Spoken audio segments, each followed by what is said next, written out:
Tension आलं तुम्हाला जेवायचं काय सुचतंय? अगं आता झालं ना लग्न, आता कसलं आलंय टेन्शन? कसलं आलंय टेन्शन? ती संपदा लग्नात कशी वागत होती पाहिलत ना?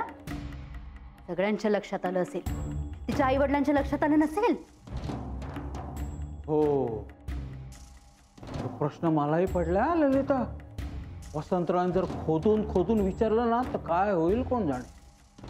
काय होईल ना ते दिसतच आहे स्पष्ट. तिने स्वानंदीला जर सगळं खरं सांगितलं ना तर स्वानंदी आत्ताच बिथरेल. नाही नाही नाही नाही नाही, गावच्या इस्टेटीचा वाटा मिळेपर्यंत स्वानंदी या घरातनं जाता कामा नाहीये. ती जर गेली ना तर इस्टेटीचा वाटाही जाईल.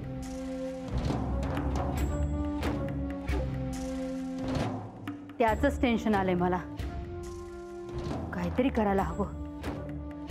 गावच्या इस्टेटीचा वाटाही जाईल आणि मी खोटं बोलले हे जर इंद्रनीलला कळलं तर तोही दुरावेल. स्वानंदी गेली माहेर आणि संपदाही तिथेच आहे. आणि त्या वच्ची मावशी तिथे असल्या तर? हो, त्या तिथे असणारच.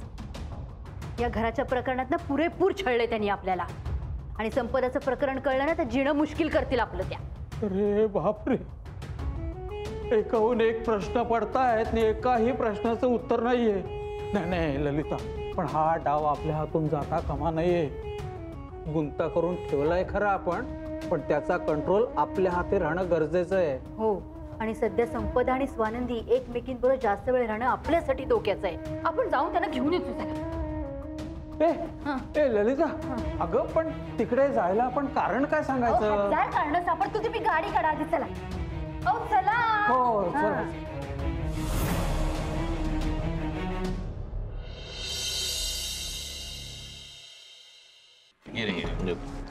माझा हा लेफ्ट हँड हे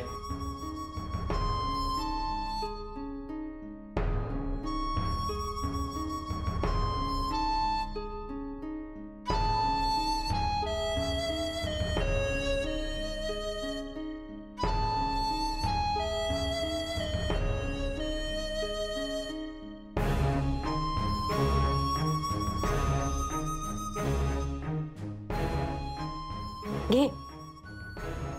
अगं खाऊन तरी बघ ना आधी. घे. संपदा अगं घे ना, काकूनी स्वतः बनवली आहे. जेवताना आग्रह केला तो काही कमी आहे का? आता बडीशोप खायला काय आग्रह करताय? काय तुला नको असेल तर सरळ नको म्हणून सांग ना प्लीज. असं बोलू नकोस काकूशी. अगं मुखशुद्धी म्हणून बोलते ती असं. हो ना संपदा? बास आता. बडीशेप या विषयावर ना किती बोलताय?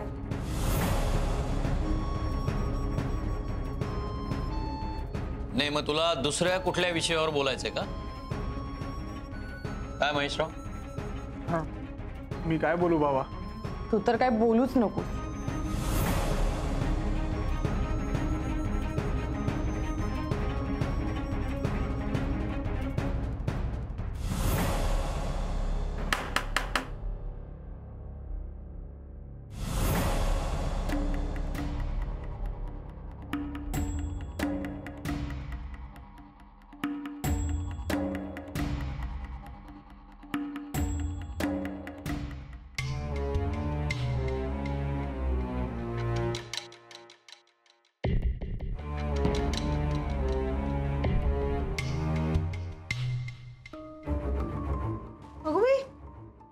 ललिता कशी काय अचानक?